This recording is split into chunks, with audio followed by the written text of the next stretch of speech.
we have all our speakers here, and I am going to be mediating everybody's questions. So what I'm going to do is I'm going to pick questions from Twitter and from the YouTube chat to ask you all, and then I'm going to have you each answer them. So I'm just going to do it in alphabetical order by first name. So it's going to be Christina, Ravynn, Rona, and Tashie in that order.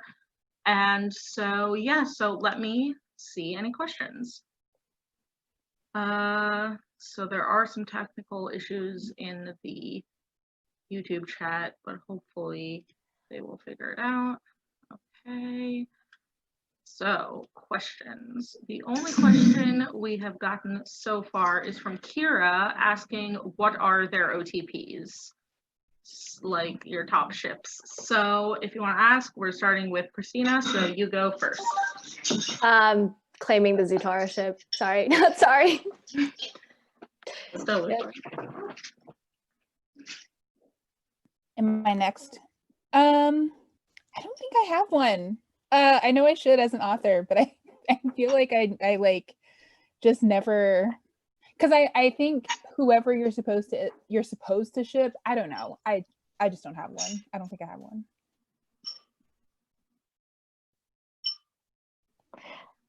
I think for me, it's hard. I think like I would say Solangelo, which is Nico and Will. I don't know how much of it's just I'm like deprived of like queer content in my life, but I don't know. I love them so much. I'm mad that Christina took Zutara, but it's fine, I guess. Mine is probably Rapunzel and Eugene from Tangled, which I think is very in character for me.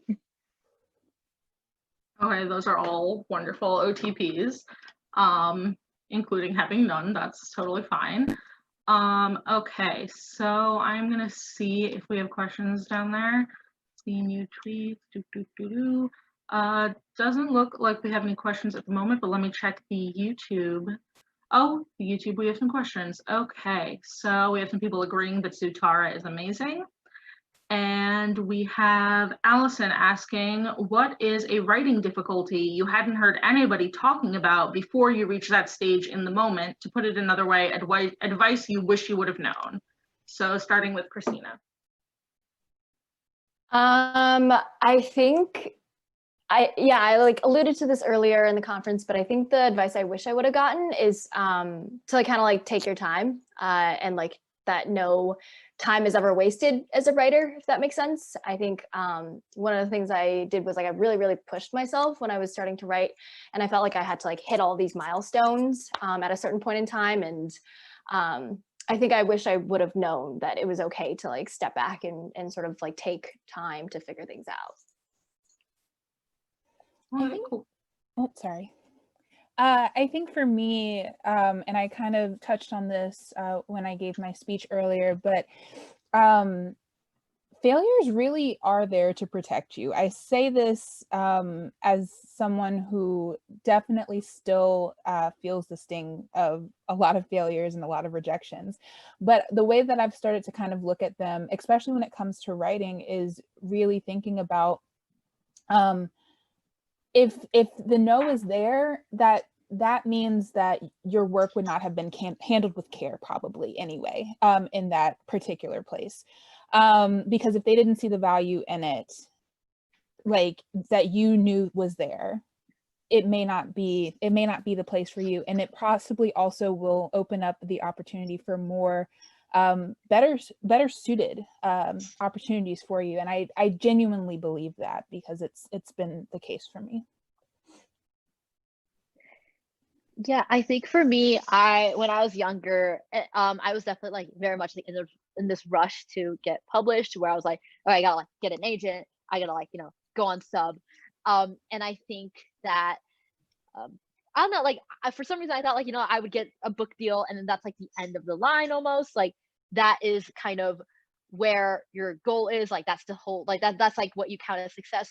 But then, you know, once I got my book deal, suddenly there were like so many other factors that came into play. Like suddenly, you know, like there's all this other stuff that you ought like I never thought about before that were suddenly like that was suddenly coming up. Like there was like, oh my god, how many marketing dollars are like the publisher's gonna put towards my book? Like what if my book flops and then like my next book's like, you know, not gonna do well, or like no one's gonna want to buy it? What if like people read my book and then they like, you know, hate it, and like Goodreads just like roast me or something? Like there's just so many other factors that I didn't think about.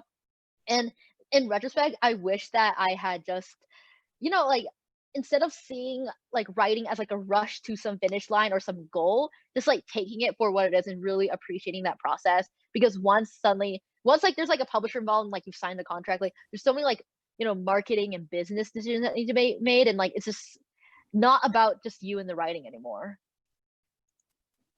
I think for me, I kind of had to realize like it's okay to kind of like sit on ideas, if that makes sense. Like I feel like I have a lot of book ideas and stuff, so I just want to like write all of them, and like that can like lead to like burnout because you're trying to do too much at once. So I think for me, I had to learn to like be patient with myself, almost like to allow myself that time to like recover from one book before going to another, and like really taking the time to like not just like rush into a story without like properly giving it care almost. So I think I had to learn that, and I feel like that's not something that people talk about a lot. Yeah, I think those are all great advice, so thank you for sharing those. We have a bunch more questions now, so I will get right into them. We have from Julia, do you have a dream project that isn't ready yet, but you really want to write someday? So Christina, you can go ahead with that. Yeah, I think I really want to write like a fairy tale retelling at some point, but I don't quite know which one, and I don't know if I have the skill set to do it right now. So would love to tackle that in the future. I love comics, and I love the graphic novel series that are coming out, both the novelizations that that publishers are doing and for young adults in middle grade. So I would like, if someone would just let me, I don't care, I almost don't care which character, like just let me write a like a comic inspired book, I would be so happy. And you know, and I'm so excited to see, you know, like Nick Stone is wrote Shuri, Roseanne Brown is doing a Shuri book, and then Ella McKinney is doing Nubia, which I want to be in that game. That would be my dream project. Yeah, so oh man, I would really love to write an adult book, maybe like an adult like heist, like high stakes thriller or something. Maybe something dark academia, like sort of like The Secret History. I really don't feel like I'm an adult myself. I feel like I am still a child, so I don't know if I should be writing an adult book right now, but I would love to do that one day. I think my dream project is my next project. Like I'm kind of really excited about it. It's like a Inception inspired book.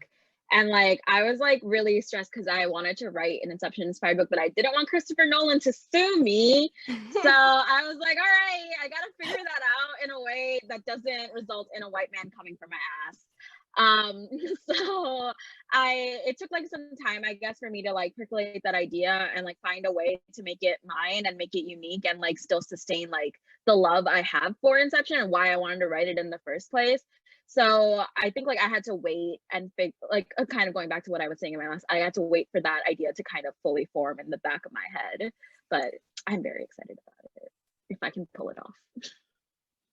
Okay, I love all these. I know I keep saying that I love all the answers, but you guys have great ideas.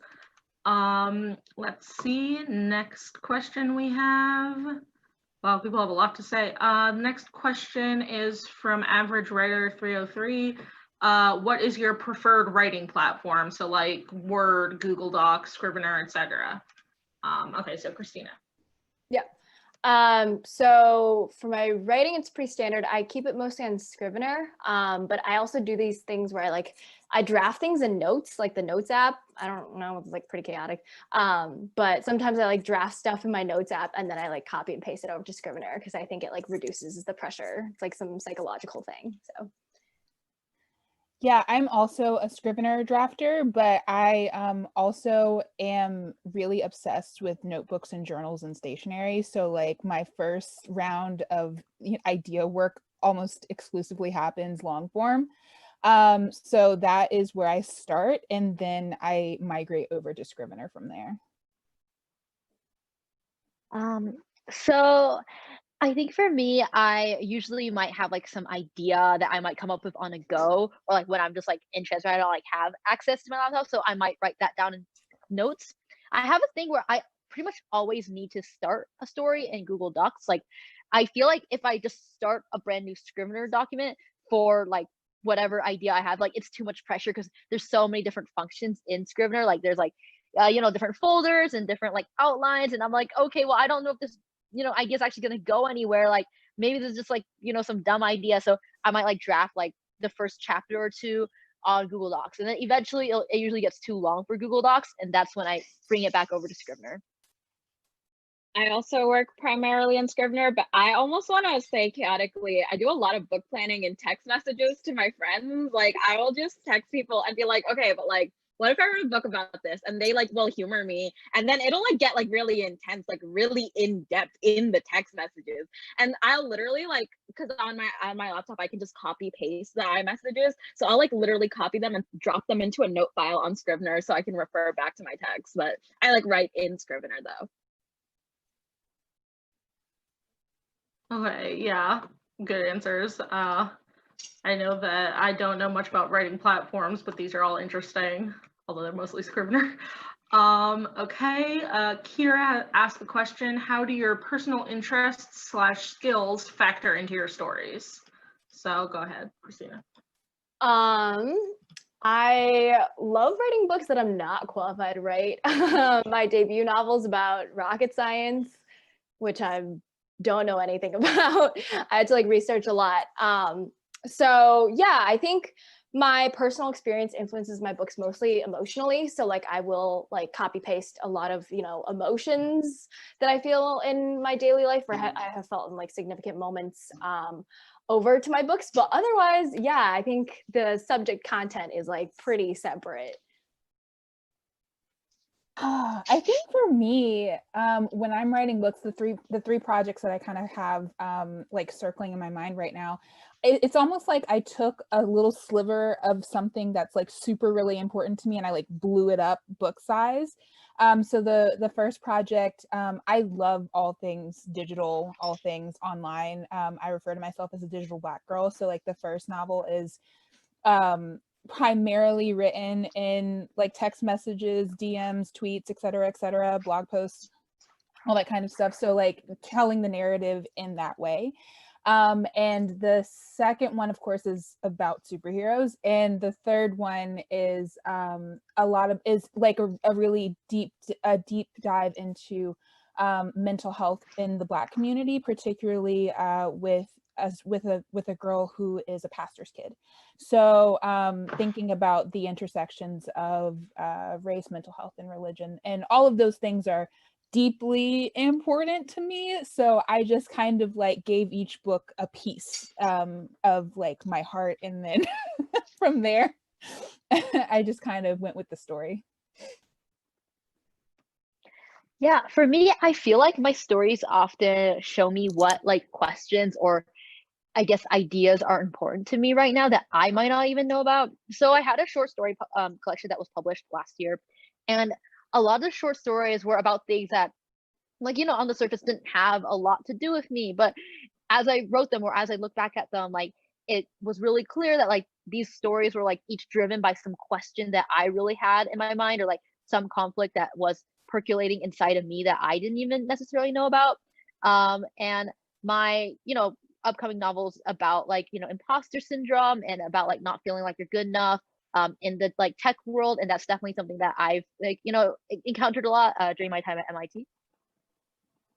I feel like my books, like they all have like the same overarching themes, like even though the plots are like very different, but like I feel like the themes are there of like reclaiming agency and finding independence and like parental abuse and like stuff like that. And I feel like that's like constantly throughout my books.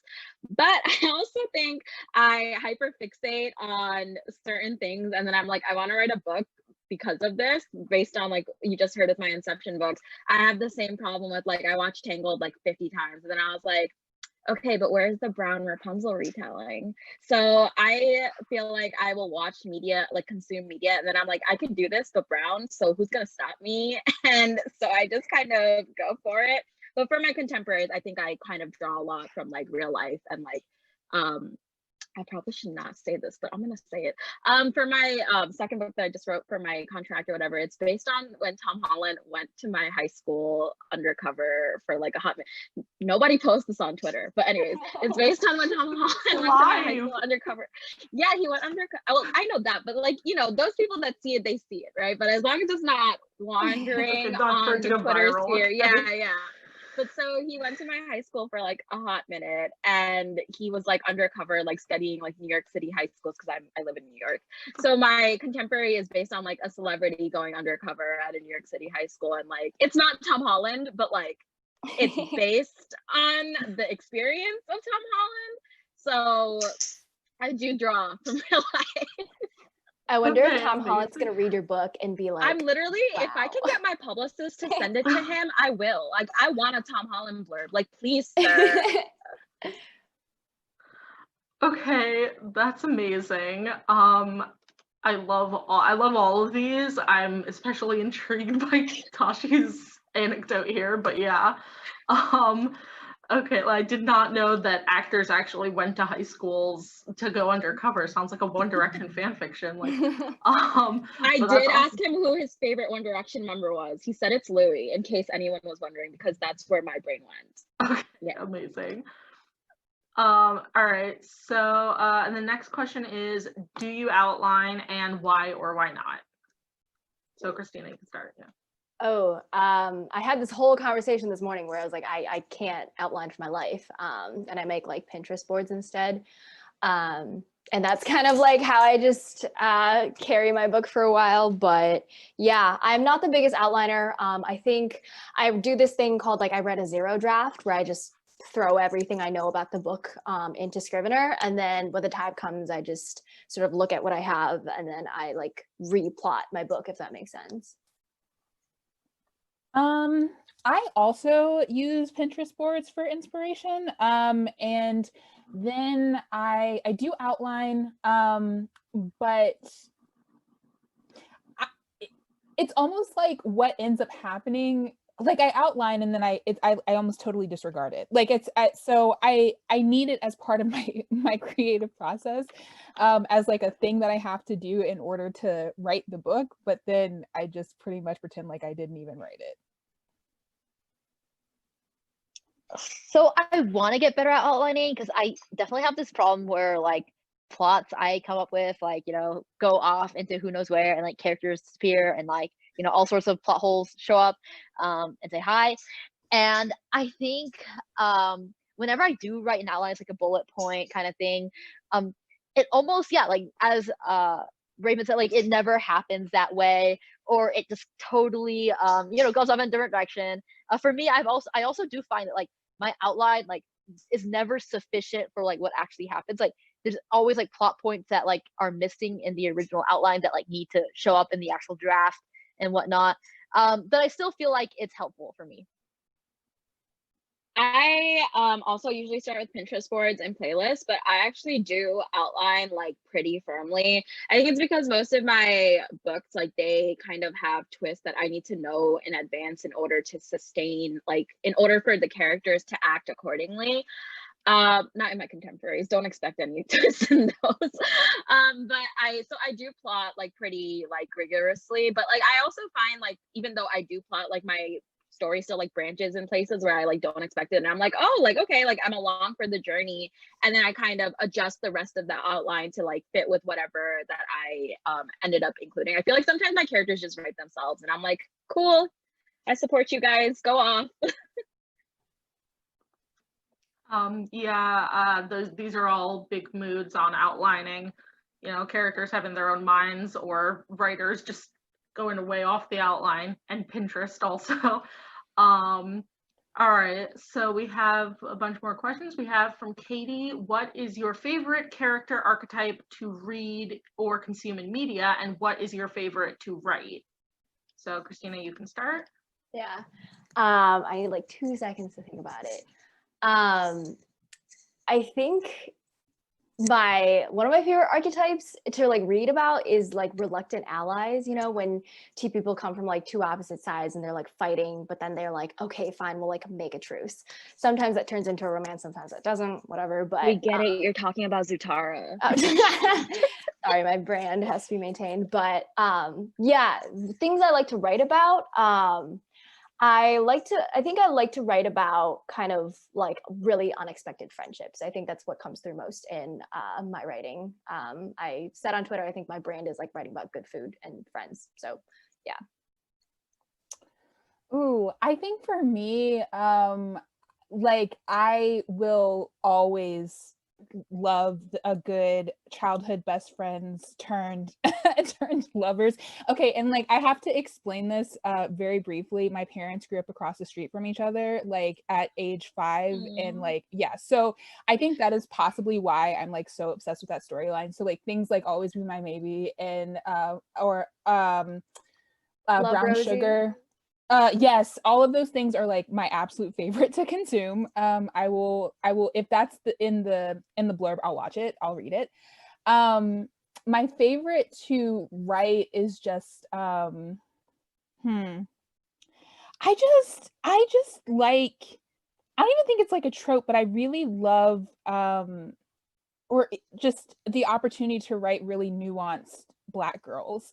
So like right now I'm super obsessed with all of the YA fantasy Black women writers that are coming out with stuff right now. So like currently I finished A Song of Race and Ruins last night and I'm obsessed with Karina. Like I just want the opportunity to write Black girls that are soft and also hard and also confusing and allow them to just be. Like that's my brand.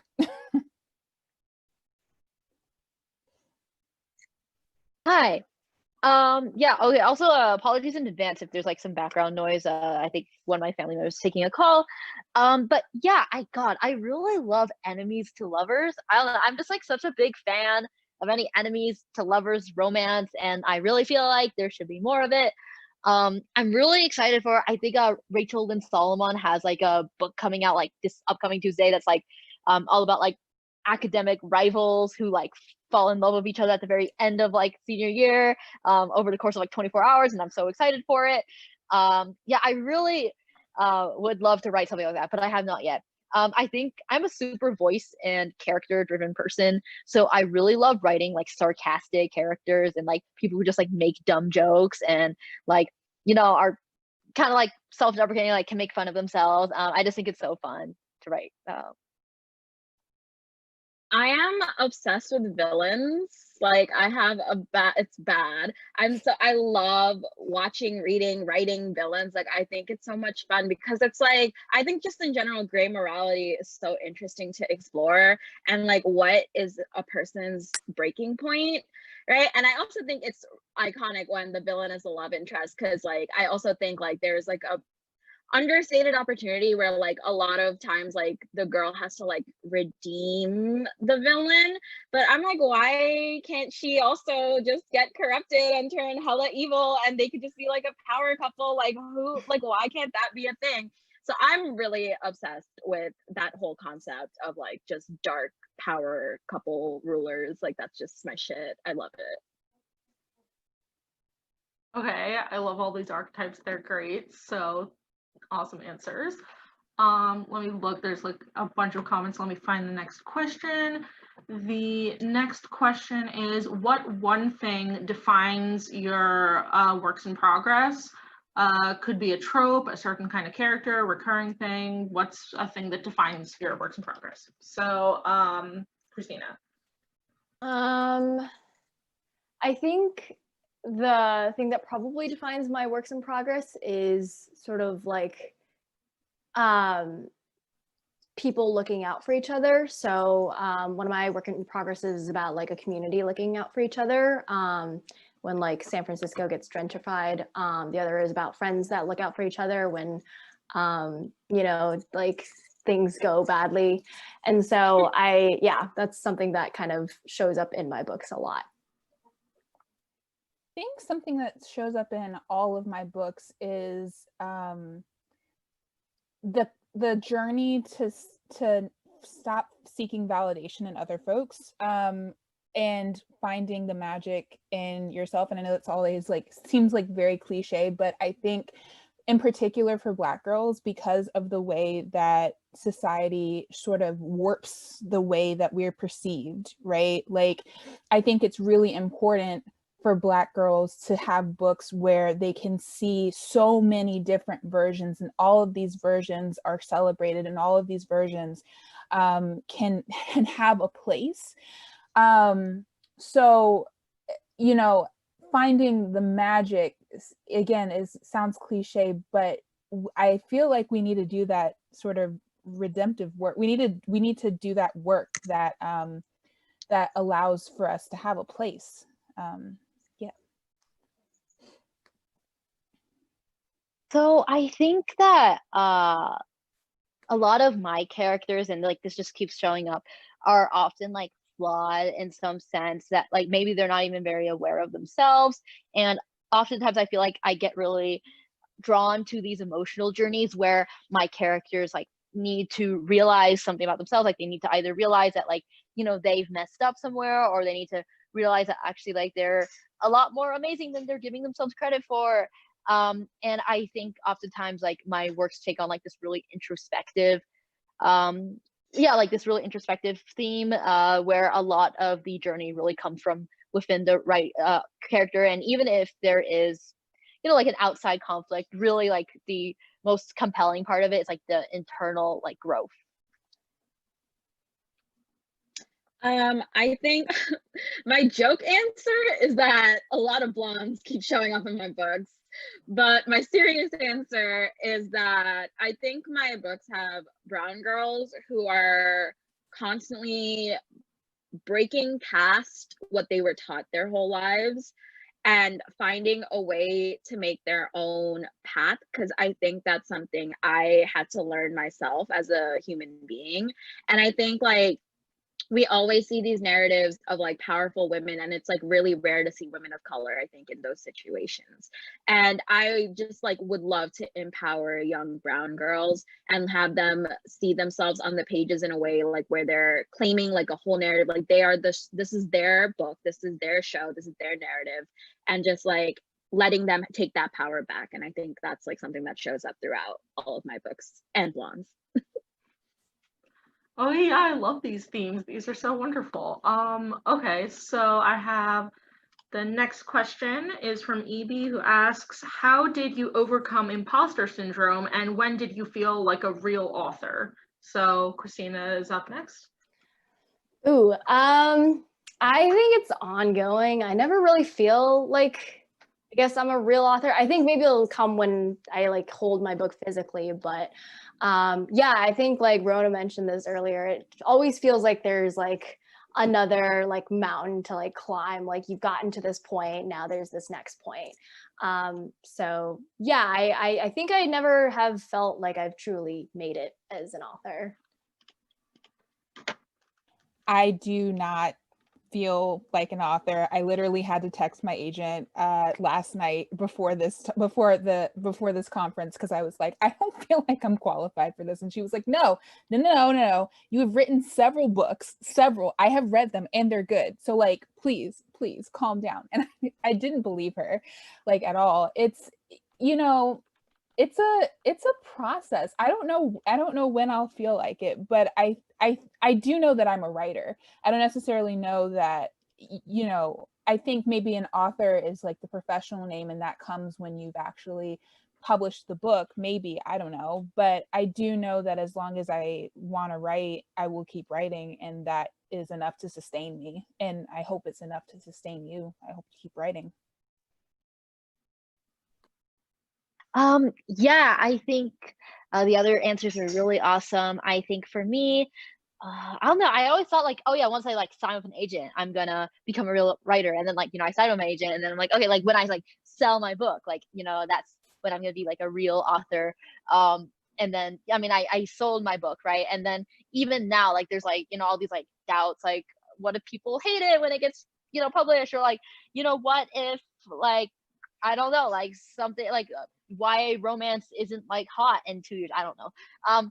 Like I think that is something that like is just kind of almost the name of the game. Like I feel like as a writer, I haven't known a single writer who like has never like not felt some insecurity. Like maybe some like those like white dudes on Twitter, I don't know.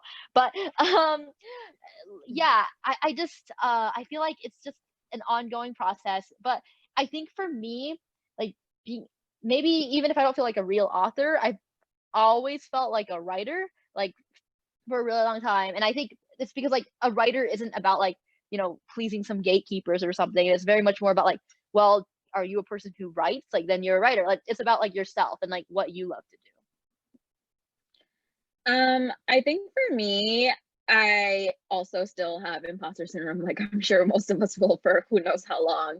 But I think it's also because I feel like I'm constantly striving towards things I've never done, and I don't know if I'm qualified to do those things. So every time it's like undertaking like another challenge where I'm like, can I pull this off? Like, is this something I'm even capable of? And like, since like as writers, we are always challenging ourselves like that. Like, I feel like it's hard to ever feel fully confident in your capabilities because there's always room to grow, if that makes sense. So I almost feel like imposter syndrome can be a good thing in that it kind of challenges us and like pushes us forward and like keeps inspiring us to be better. And so I definitely suffer from it. Like I feel like I text my friends and I'm like, guys, I don't think I know how to write. And they're like, you have a 2-book deal. And I'm like, why though? Okay, well, those were great answers. I think you all know, but like you're all doing amazing as authors and as speakers today, so no need to worry about that. Okay, so our next question comes from Alex, who asks best pizza topping. Little less writerly, but still important. Okay, so Christina, you start. Pineapple, send tweet. Okay, valid. All right. Ew, first of all. It's a no Second for of all, me.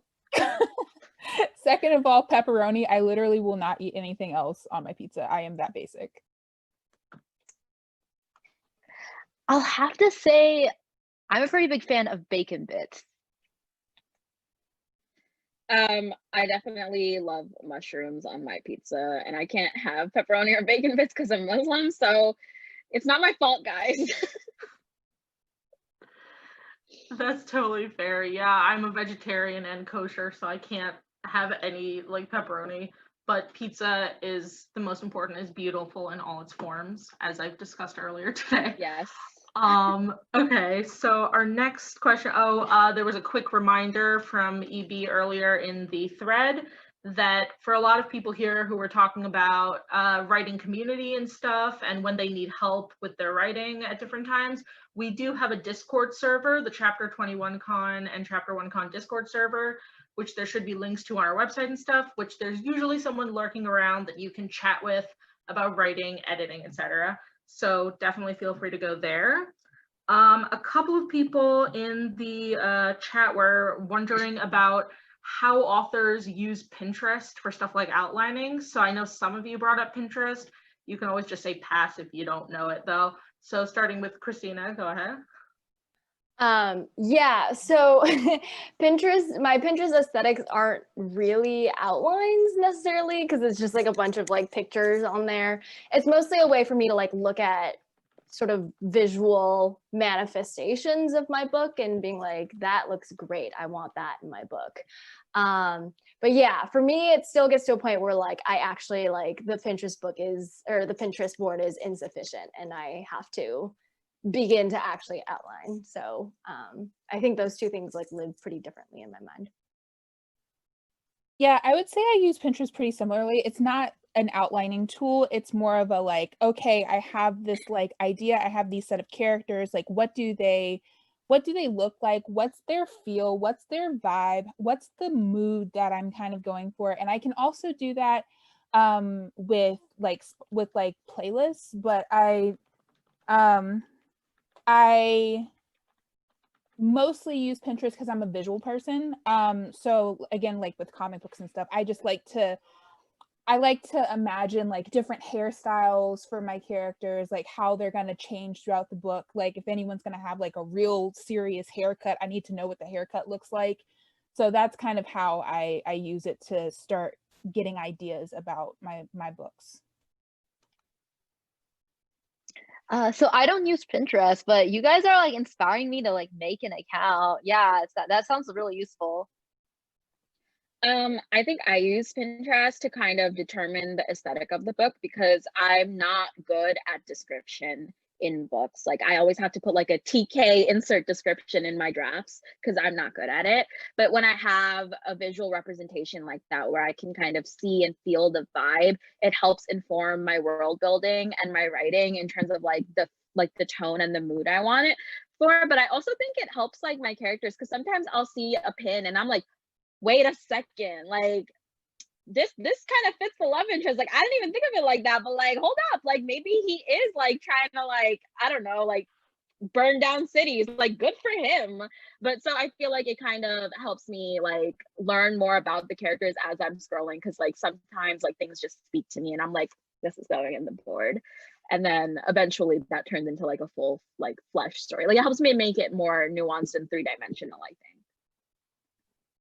Okay, yeah, those are good answers. I also add you can find a lot of the similar pictures if you like follow photographers online or like go on all those aesthetic Tumblrs. You can like find all sorts of pictures. If you don't want to make a Pinterest account, you can always just like find cool pictures online. And also to add one more thing, if you guys like hear typing from me, I'm just like keeping track of the chat. So hopefully that doesn't make too much noise. We have one more question from Kira, who, let me scroll up so I can get her exact wording. Do you have any advice for people who write slow because of disabilities and stuff? And how can you cope with deadlines and make it all work? So start, Christina.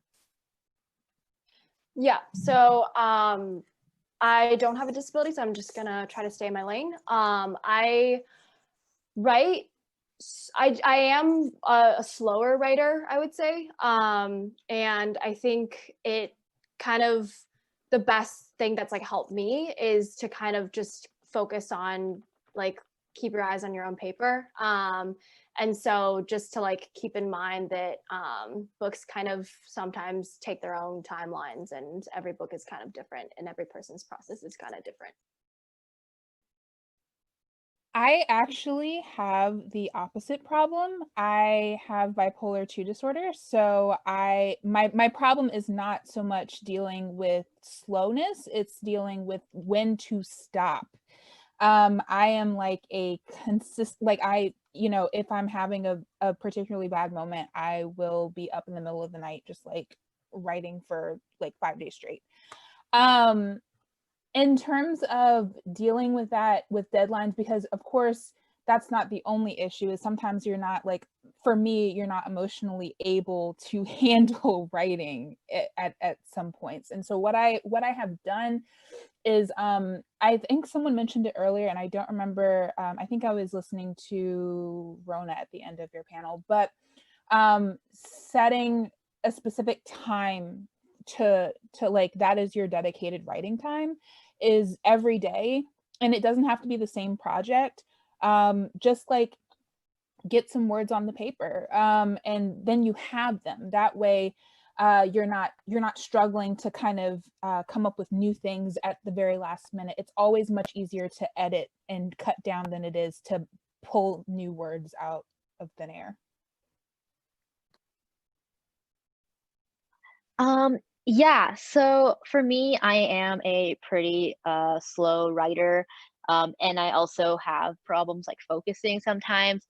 So I think for me, what has been really helpful is having like goals built in. I mentioned this a little bit in my panel, but yeah, deadlines such as Pitch Wars, I think that's coming up into September, and I think there's Pit Mad in December, and also just like deadlines that like are set for me like because of my contract, are all really useful. And if you don't necessarily have that or like want to participate in those institutions, just having a group of friends who like keep you accountable is really nice. Like just having like a group that meets like once a month and you're like, okay, like we're all gonna bring like 5,000 words to the next meeting. Like that's always been really useful to me. I don't have any physical disabilities, but I do have depression and anxiety. And in terms of like dealing with those when it comes to writing, I think I just kind of have to have people who will remind me, like, like you need to write, like, like people who like will look out for me and kind of make sure I get it done. But I also think like I find it really helpful to set goals as well. On Scrivener, I like will set like the word count and then set a date for like, because it's kind of like, I guess like NaNoWriMo, but like just in Scrivener itself, so it doesn't have to be a specific month. So I'll set like I need to do 70,000 words by July 31st, and then that way like Scrivener will tell me like how many words I need to write every single day. And if I don't write it that day, like if I'm having a bad mental health day, it readjusts.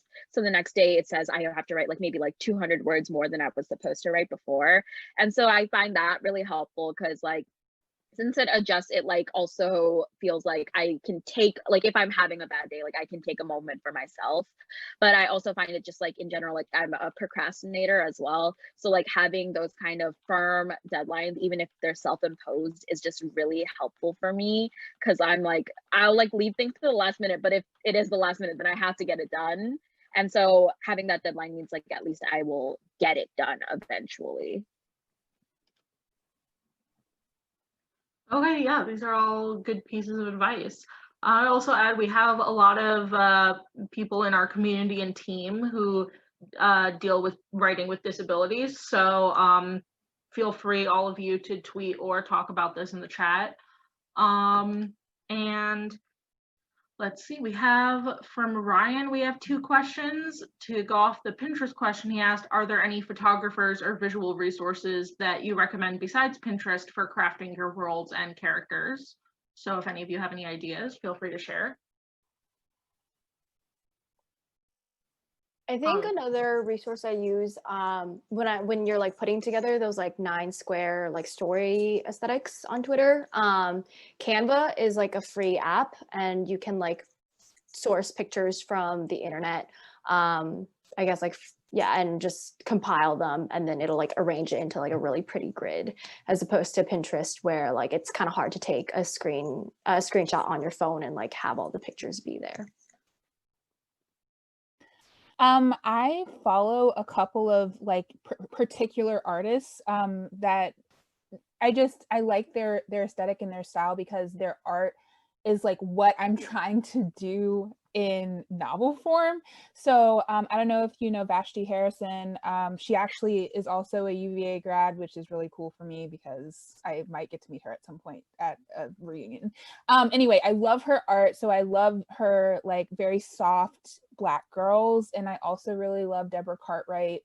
And I also really like Geneva Bowers, who does a lot of, she's GDB art on Instagram. And I can also drop that somewhere. I don't know how to, but I can drop that somewhere.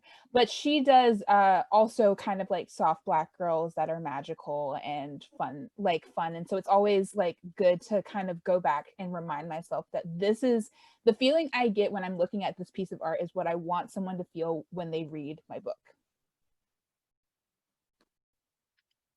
So when I was like doing characters like for my novel, I think I went and looked for like Asian celebrities or something and like just like put their pictures like in my like character sheets in Scrivener. This was actually sort of hard because like there aren't that many Asian American like actor, like yeah, like this is a huge problem, y'all. Like we don't like this, but there were a lot of yeah, like just images that I found that like, so I could have a good picture of like what my characters look like, and I think that was super helpful.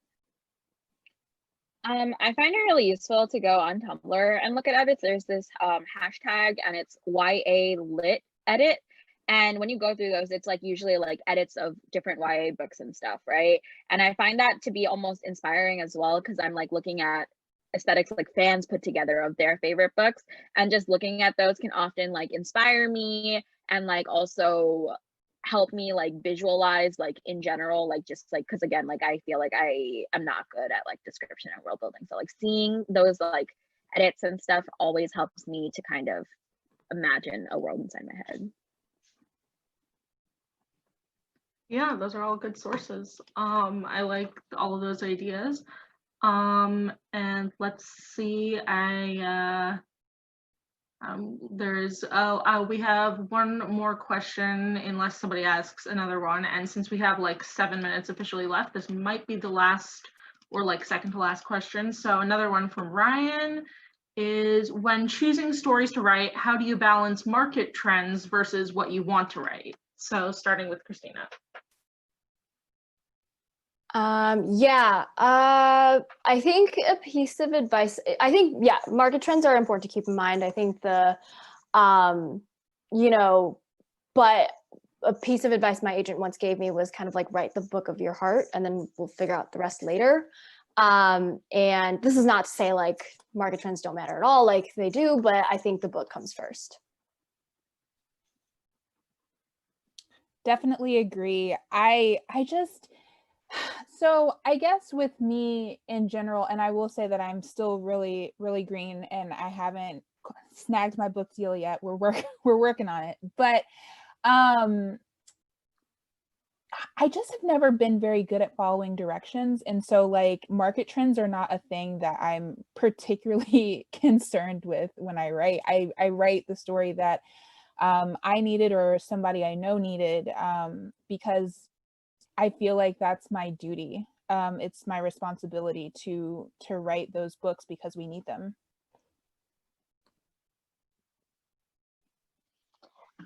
Yeah, I think so. If you were gonna write a book today, it's probably not gonna, like, if you started writing a book today, like you had some idea, it's probably not gonna get published for like another 3 years at earliest, like assuming it takes you like 1 year to draft and then like it takes you 2 years after your like contract to actually get the book out there. So it is pretty hard to predict what's going to be on trend 3 years from now. If you know, like if you have a magic 8 ball or something, like please like let me know, because I need that. I think though there is a kind of like a spectrum between like quiet books and like commercial books that I didn't really realize until maybe the last few years, especially after I signed with my agent and like I started like hearing about like my agent sisters and like how like they were writing like certain books that like maybe got bigger deals, or like you would get smaller deals if your book was like quote unquote quiet. I still don't totally know I don't know if anyone really knows exactly what that means, but I do think that there is sort of this notion that sometimes books with like snazzier hooks or pitches are like more quote unquote commercial. But I totally agree with what Ravynn and Christina have said, because even if you write a like book with like a fantastic pitch or like that sounds really trendy, if you're not feeling it, then like it's not going to turn out well and it won't be executed well, and also you're stuck with this book for 3 years because like you have to write it and then you have to revise it and you have to like promote it. So I really think that writing like what you truly feel you want to write about is probably the best move. I'm actually kind of different from you guys, and I think that's because I'm in marketing / publicity. Like I have a public relations degree, and so I agree that you should definitely write the book of your heart 100%. But I think when I figure out what the book of my heart is, I then think, how do I make this commercial? Like that's just like how it works. So like it's definitely like I wouldn't write a book just to be commercial, if that makes sense. But I would definitely like, once I know like this is the heart of this story, I'd be like, what can I do that would make this like pop and something I would still enjoy? So I do think that's like something I keep in mind, just because like I like my contemporary Counting Down with You is a quiet book and I love it. It's like it's my debut novel. I love it. It's my like it's the book of my heart. But I find it so annoying when I'm trying to pitch it and I'm like, oh my god, like how do I explain this properly? And it really frustrates me as like a marketing person, I guess, because I'm like, girl, this is your job. Like, what are you doing? So ever since that, so I do think like you don't necessarily have to write a high concept book to sell, because Counting Down with You is not high concept at all in my, well, compared to like other books, I don't think it's as high concept. But I do keep that in mind now. I just don't write to market trends. I just like write, like I choose my idea and then see if I can make it more splashy.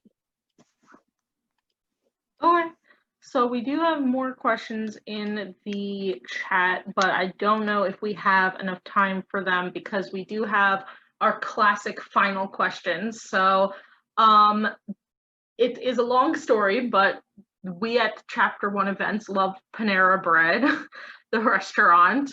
So our usual question is, what is your favorite Panera Bread item, or which one do you feel represents you as a person? And if you haven't been to Panera Bread, feel free to just make up a food or pastry or some such. So we'll start with Christina. Yeah, I have a lot of favorite foods at Panera, but I feel like the bagels there are really underrated. I don't know. I like sometimes get like a bagel and a coffee and it's like a perfect meal. So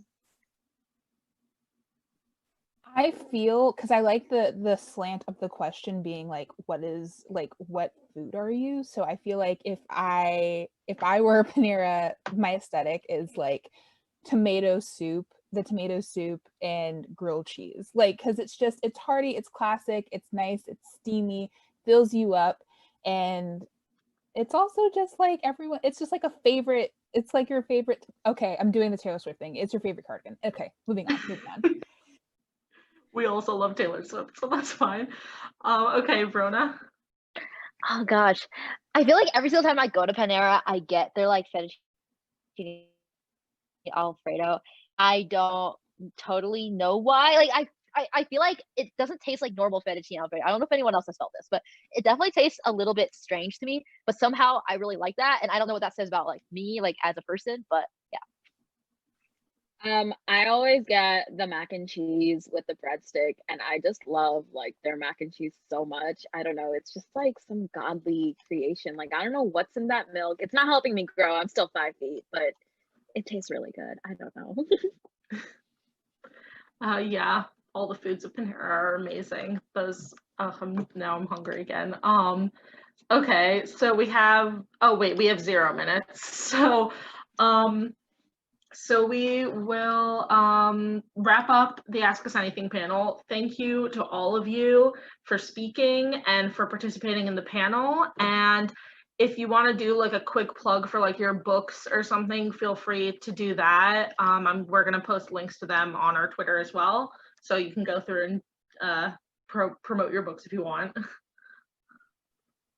yeah, so Clues to the Universe is coming at you in 5 months. It's coming out January 12th, 2021. And it's kind of this upper middle grade book about this spunky scientist who meets this introverted artist. And together they sort of team up to look for the artist's long lost father through his famous space comics. And so if you like found family and kind of girls in STEM and just like wholesome galaxy vibes, yeah, feel free to add to Goodreads or pre-order.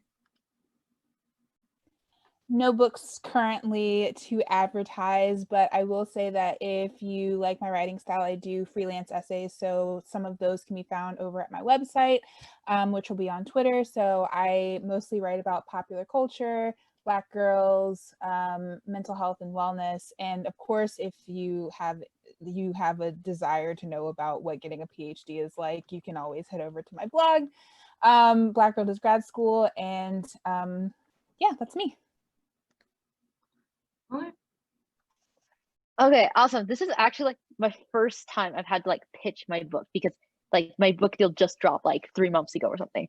So yeah, it's coming out in 2022 and you cannot pre-order yet, but it's called You Had Me at Hello World, and it's about like a girl from like rural low-income Oregon who has to go to MIT for like a hackathon. And you know, when she's at hackathon, like she suddenly meets all these people who are like way more amazing than her, and like, or not like, I mean, she's amazing, but like who she thinks is way more amazing than her. And that's a very important distinction. And she, you know, gets wrapped up in like this love triangle, and there's a lot of coding going on because she builds this app that helps immigrants connect with each other. And yeah, it's just like a really fluffy like rom-com. that says a lot of things that I wish like I'd had when I was younger. So you can add it on Goodreads right now, and you can also like check out my Twitter if you're interested in like, you know, kind of seeing the process as I go through like revisions and then eventually like marketing and whatnot. My book is called Kinda With You. It's a YA contemporary romance, and it comes out on May 4th, 2021, so Star Wars Day. And it's basically about a Bangladeshi teenage girl who's trying to decide what to do with her future, and she ends up in this situation where she starts tutoring the bad boy of her high school, but then he drags her into a fake dating facade, and it's just really chaotic, and there's a really amazing grandma figure and a lot of family feels and like struggling to find independence and all of that, but mostly fake dating. Boy, yay, all of those sound amazing. I'm definitely going to check out all of them, and I think all our team members will check them out too. So thank you again. Thank you to all our attendees and all our team members. Feel free to keep chatting on Twitter and stuff, and keep adding comments to the YouTube. And yeah, so that's a wrap. So I'm going to turn off the live streaming in a second, and then if you guys want, you can go log out of Zoom and go sleep or something. So yeah, all right, bye.